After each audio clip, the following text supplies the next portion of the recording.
ना तो मैं उकाड़े तो मैंने 2-3-4 बार तुसी किटा भी दित्तियां ने। मेरा फेस चूल्हा बंद हो गया। छोटे छोटे मेरे बच्चे ने बंदा मेरे दिहाड़ीदार मजदूर मैंने लेके आता दिहाड़ी दूड़ी साड़ी को नहीं लगती।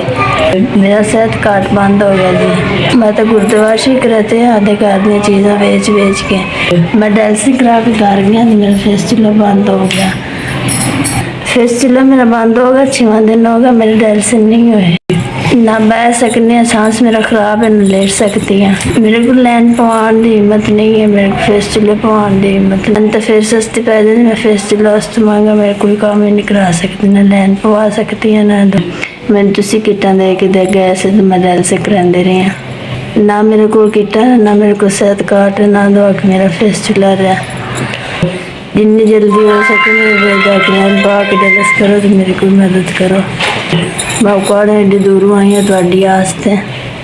मैं जितनी जल्दी हो सके डायलिसिस करा दो। मैं कोई चीज़ खान पीन जोगी भी पानी इन्ना बड़ा मैं रोटी भी नहीं खा सकती।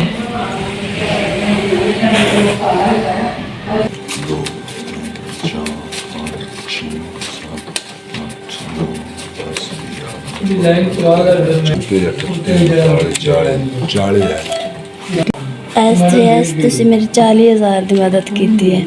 मेरा 40,000 बिल बनया से तुसी मेरा सारा बिल दिता है। मेरी लैन भी पै गई, मेरा फेस चूल्हा भी बन गया तो मेरा डायलिसिस भी होता पाया। SVS तुहाडी मेहरबानी।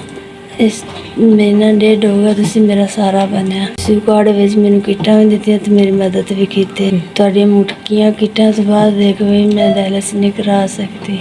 अज भी डायलिसिस होया तो अज भी तुसी करवाया। मेरी लैन भी पवाई, फेस चूल्हा भी बनया तो मेरा डायलिसिस भी कराया तुसी। SVS तुसी 40,000 रुपया मेरा बिल दिता। तुहाडी मेहरबानी, शुक्रिया।